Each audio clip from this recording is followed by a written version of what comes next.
श्री कृष्ण कन्हैया लाल की जय। श्री निजानंद स्वामी की जय। श्री प्राणनाथ प्यारे की जय। हमारे पुरमान में हक्के केते लिखे कलाम, माशुक मेरा मोहम्मद, आशिक मेरा नाम। आशिक मेरा नाम। श्री कृष्ण कन्हैया लाल की जय। मंगलाचरण पूर्ण होने के पश्चात अब मुखारविंद का वर्णन खास कर रहे हैं। तो मुखारविंद का तात्पर्य केवल मुख ऐसा नहीं है, ये पूरा मुखमंडल, तो उसको समझना चाहिए। केश तिलक नीलाट पर दो रेखा चली लग कान। अब ये पूरे मुखमंडल में ऊपर से वर्णन कर रहे हैं। तो नीलाट के ऊपर केशों की रेखा है और ये इधर कान तक पहुंची है। ये कृष्ण तो ऐसे इधर कान तक पहुँचे। अब वो स्वाभाविक रूप से होते ही हैं, किंतु उस राज्य के बड़े सुंदर हैं, इसलिए उसका वर्णन कर रहे हैं। केश न कोई घट बड़ा, शोभा चाहिए जैसी शोभान। तो जैसी शोभा होनी चाहिए उसी प्रकार से मिले हुए एक केस हैं। जैसे हमारे हैं ऊपर नीचे होंगे और उसको काट छांट करके कई लोग मिलाते हैं, तो ऐसे करने की आवश्यकता नहीं पड़ती है। जैसे चाहिए जैसे शोभा बढ़ती है उस प्रकार के ही हैं। एक श्याम नूर केशन की चली रोशन बांध किनार। तो अब वो केश से भी प्रकाश निकलता है। तो एक तो मुखमंडल में तो ये ललाट का प्रकाश है गौर, और फिर वो केश का कुंतल, संस्कृत में कुंतल भी बोलते हैं, तो उनका है वो श्याम वर्ण का। तो इस तरह के से प्रकाश है। रोशन चली रोशन बांध किनारा, तो दोनों ऐसे किनारे बांध करके तो उसमें उसी हिसाब से तो उससे भी प्रकाश निकलता है। दूजी गौर नीलाट संग, ललाट के साथ ललाट का तो वो प्रकाश से गौर वर्ण का है। तो दोनों मिलते हैं, तो दोनों का किनारा ऐसे घूम करके ऐसे वो मुड़ करके तो आगे जाते हैं। करे जंग जोरा पार, तो परस्पर तो दोनों में अब श्याम वर्ण का प्रकाश ज़्यादा तेज है या गौर वर्ण का, तो ऐसा कह नहीं सकते हैं। तो दोनों बराबर तो एक दूसरे से कंपटीशन करते हुए आगे बढ़ रहे हैं, ऐसा लगता है, ये कहना चाह रहे हैं। शोभा चली आई लवने लग, पीछे आई कान पर होए। ये लवन शब्द है, कहीं शब्दकोश में तो नहीं मिला खास रूप से, किंतु ये परंपरागत कहते आ रहे हैं, कनपटी ऐसा करके कहते हैं। तो ये शोभा ये उसमें कान के पीछे तक और आगे भी, तो दोनों तरफ तो वहाँ तक पहुँचती है। पीछे आई कान पर होए, तो फिर तो वहाँ से कान तक तो ये शोभा पहुँची है। आए मिली दो तरफ की, शोभा कहवे न समर्थ कोय। तो ये दोनों तरफ, तो इधर दाएं साइड में भी और बाएं साइड में भी, दोनों तरफ तो ये शोभा सुंदर रूप से दिखाई देती है। तो ये शोभा ऐसी ही है, ऐसा बोलने में कोई भी समर्थ नहीं है। तो ये बड़ी ही सुंदर शोभा है, देखते जाते हैं तो और ज़्यादा सुंदर दिखाई देने लगती है। याई भात भौ नेत्र संग, करत जंग दो जोर। तो इसी प्रकार भ्रिकुटी है, भौ का तात्पर्य भ्रिकुटी है, आँख के ऊपर की भ्रिकुटी है, वो भी ऐसी उसमें कमान की तरह से है। तो करत जंग दो जोरा, तो दोनों तरफ के, तो उसमें बड़ी सुंदर वो लगती है। तो स्याह उज्ज्वल सरवर दो चली चढ़त टेढ़ी अनि मरोरा। तो जैसे आँख, तो ये आँख का ये भाग है तो इसमें सफ़ेदीपन, और ये भ्रिकुटी का भाग है वो श्याम उसका रंग का है। तो दोनों के वो शोभा दोनों इस तरह से चलती है। स्याह उज्ज्वल सरवर दो, श्याम वर्ण और सफ़ेद वर्ण, काले और सफ़ेद दोनों। तो ये श्याम से भी वो काला ही कहना ठीक रहेगा, काले और सफ़ेद, काला और सफ़ेद रंग का प्रकाश तो साथ साथ चलते हैं। चली चढ़ टेढ़ी अनि मरोरा। अब ये चढ़ती है, चली चढ़ टेढ़ी अनि मरोरा। तो ये ऐसे ऊपर से आकर के यहाँ तक अनि बोलते हैं तीक्ष्ण, तो तीखा भाग बन करके, नोक बन करके तो आगे तक पहुँचती है। दो अनिया भौं केसन की, दोनों तरफ भौएं और केश। तो इधर केश की भी किनारी आती है और इधर भौं की भी किनारी आती है, तो यहाँ थोड़ी सी जगह रहती है। नीलाट तले नयन पर, तो नीलाट से के नीचे आँखों के ऊपर, तो दोनों तरफ की ये वो उसकी, तो ये नीलाट के नीचे दोनों तरफ, नाक के दोनों तरफ, आँख के ऊपर भ्रिकुटी की ये शोभा है। रेखा बाँध चली दो किनारी, आए अनिया मिली बराबर। तो रेखा बाँधी चली दो किनारा, तो वो दोनों किनार के तरफ में वो एक प्रकार से पंक्ति बन करके आगे बढ़ती है, और दोनों के कोने तो ये इधर और इधर दोनों एक जैसे बराबर लगते हैं। आए अनिया मिली बराबर। दो नयन किनारी शोभित, दोनों नयनों के किनारी है दोनों तरफ, वो बड़ी सुंदर शोभा है।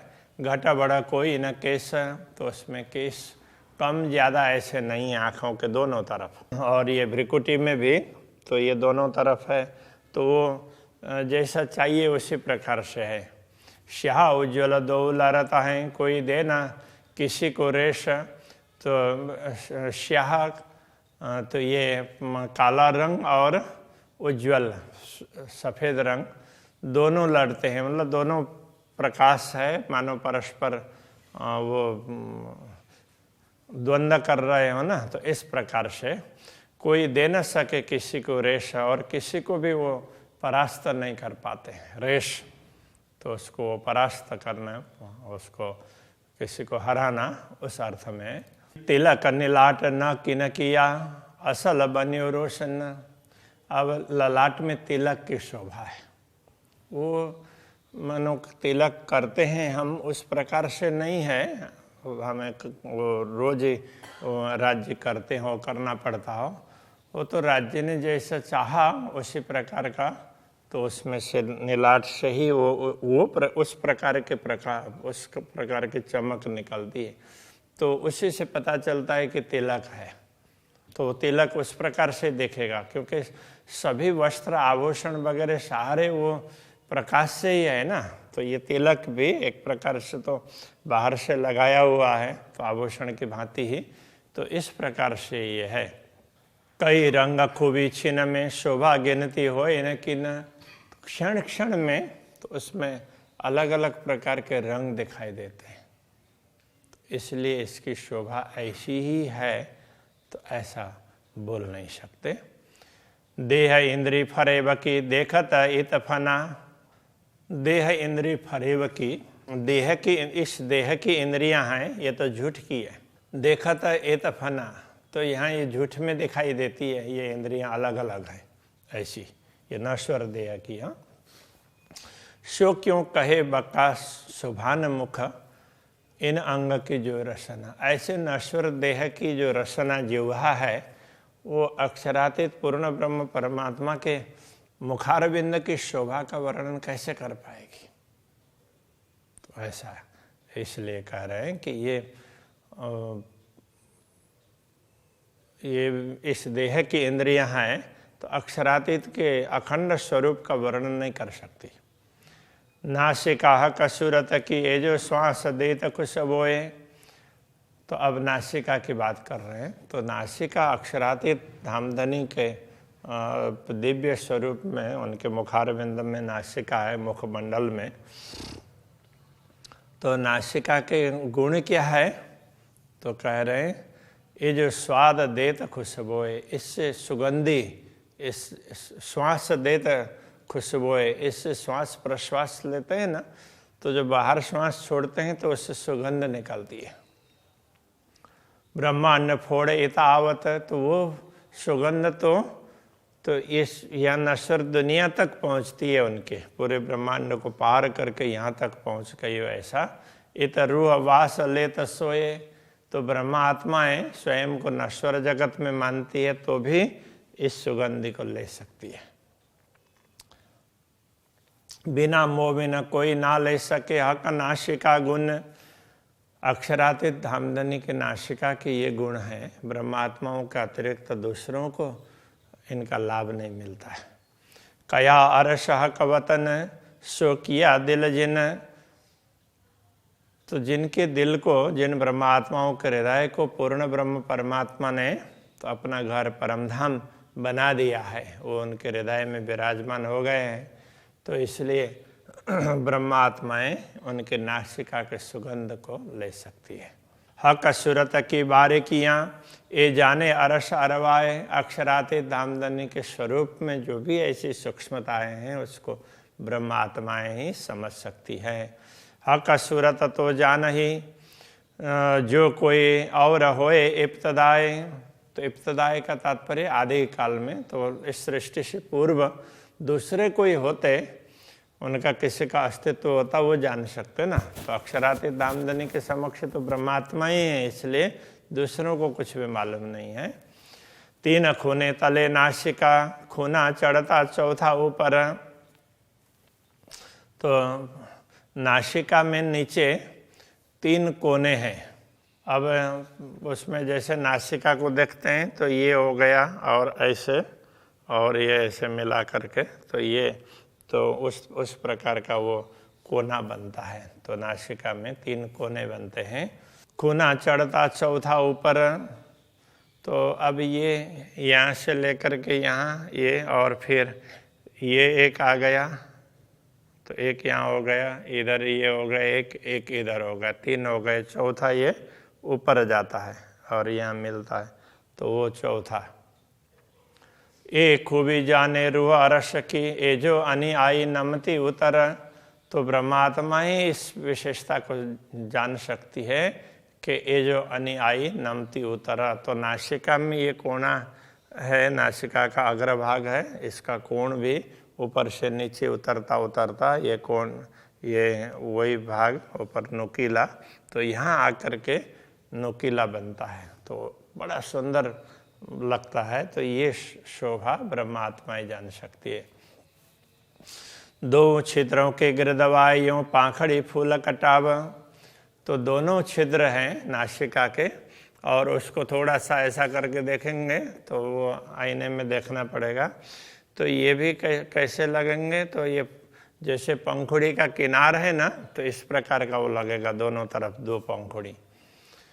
तो बीच अनि आई जो नासिका, ये मोमिन जाने मुख भाव, तो अब ये दोनों के एक तरफ एक पंखुड़ी, दूसरे तरफ दूसरी पंखुड़ी, और बीच में ये, तो ये अनि आई है, तो नोक तो बीच में, तो ये ब्रह्मात्मा इसको समझ सकती है। तो अक्षरातीत धामधनी के मुख के भाव को, इन अनियों और अनि मिली, 3 उतर अनि हुई दोए, तो ये इस अनि से दूसरे आ करके, तो यहाँ इधर भी कोना बनता है, और तो यहाँ बीच में भी जाकर के कोना बनता है दोनों तरफ। तो इस तरह से ये तो वो आईना रख करके एक एक करके देखेंगे तो फिर अपना पता चलेगा, तो उससे हम अक्षरातीत धामधनी का बहुत ही विशिष्ट है तो वो समझ सकते हैं। किनार तले 2 छिद्र के शोभा लेता ती सोए, तो दोनों छिद्रों के किनारे में ये इसकी शोभा बड़ी सुंदर दिखाई देती है। 2 छिद्र तले अधर ऊपर, 3 बीच लाख खूने 3, तो अब ये दोनों आँख, ये नाक के छेद हैं उसके नीचे, और ये अधर कहने से वैसे तो नीचे का ओठ उसको अधर ओष्ठ और ऊर्ध्व ओष्ठ होता है, लेकिन अधर कहने से दोनों ओठ ही मान लेते हैं, इसलिए ओठ के ऊपर ऐसा कहना पड़ेगा। ओठ के ऊपर, अधर ऊपर, ओठ के ऊपर, तो दो ये जैसे छिद्र के नीचे, नाक के छिद्र के नीचे, तो यहाँ भी ऐसा कोना बना हुआ होता है, तो ये त्रिकोण ऐसा बना हुआ होता है। तीन बीच लाक खूने तीन, तो ये लाक गोलाई है तो वो भी 3 कोने वाला त्रिकोण दिखाई देता है। सोई शोभा जाने इन अधुर की जो होए मुख हुकुम अधीन, तो इस शोभा को वही ब्रह्म आत्माएं समझ सकती है जो अक्षरातीत धामधनी के मुखारविंद से जो आदेश मिलता है उस आदेश का पालन करती है, उसके अधीन होती है, वो ब्रह्म आत्मा इस बात को समझ सकती हैं। और तले जो अधूरा 2 जोड़ शोभित जो मुख, तो अब उस त्रिकोण के नीचे अब 2 ओष्ठ है, तो दोनों जुड़ करके फिर मुख की जुड़ने के बाद में वो मुख की शोभा बनती है। रेखा लाल 2 शोभित, और ऐसे जुड़ जाते हैं तो दोनों में वो लाल लाइन ऊपर की और नीचे की लाल लाइन और बीच में भी जुड़ी हुई है, ऐसा लगता है। रुआ देख पावे अति सुख, तो ये देख करके ब्रह्म आत्माओं को बड़ा आनंद आता है। तले अधूरा के लाक जो मुख बरार बर अनितिन, अधर के नीचे भी ये यहाँ पर ये गहराई है, तो वो भी ये गहराई इस तरह से यहाँ से लेकर के इधर तक पहुँची हुई होती है, तो मुख जितना खुला है तो इतने तक ये गहराई होती है। श्वेत बीच बिंद खुश रंग, ए मुख शोभा जाने मोमिन। अब यहाँ पर क्या है कि ये जो ये चिबुक है, चिबुक के ऊपर ये लाख गहराई भाग है, वहाँ पर तो राज्य ने लाल वो क्या बोलते हैं वो रत्न, तो उसमें रत्न की शोभा दिखाई देती है, तो इसलिए तो श्वेत सफ़ेदी के बीच में खुशरंग लाल बिंदी दिखाई दे रही हो ऐसा, तो ए मुख शोभा जाने मोमिन, इस प्रकार के मुखारविंद की शोभा ब्रह्मात्माएं जान सकती है। इन तले गौर हरवटी जानो मुख सदा हंसत, उसके नीचे गौर हरवटी है, चिबुक की शोभा ये गौर वर्ण की है, और ये जानो सदा मुख हंसत, तो हमेशा ये मुखारविंद हंसता हुआ हो ऐसा दिखाई देता है। ए शोभा जाने अरवाह अरस की जिन दिल में हक वशत, ये शोभा तो परमधाम की आत्माएं जान सकती जिनके हृदय में पूर्ण ब्रह्म परमात्मा विराजमान हैं। ए रंग कहे मैं इन मुख पर किन विद कहूँ सलू का, मैंने मुख के रंग तो बता दिया किंतु उनकी सुंदरता की बात मैं क्या कहूँ। ए करते मुख वर्णन दिल होत नहीं टूक टूक, तो ये मुखारविंद की शोभा का वर्णन करते हुए ये दिल टुकड़े टुकड़े क्यों नहीं हो पाता है, ये तो वर्णन हो ही नहीं सकता, इतनी सुंदर शोभा है, इस प्रकार कह रहे हैं। तो अभी के प्रश्न को यहीं रखते हैं। श्री कृष्ण कन्हैया लाल की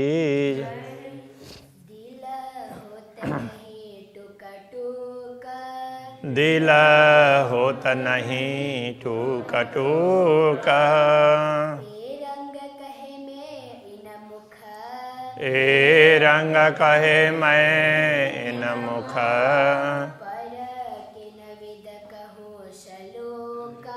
पर किन विद कहूँ सलोका,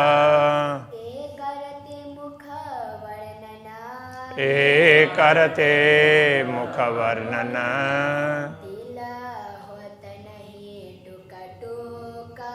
दिल होत नहीं टूक टूक,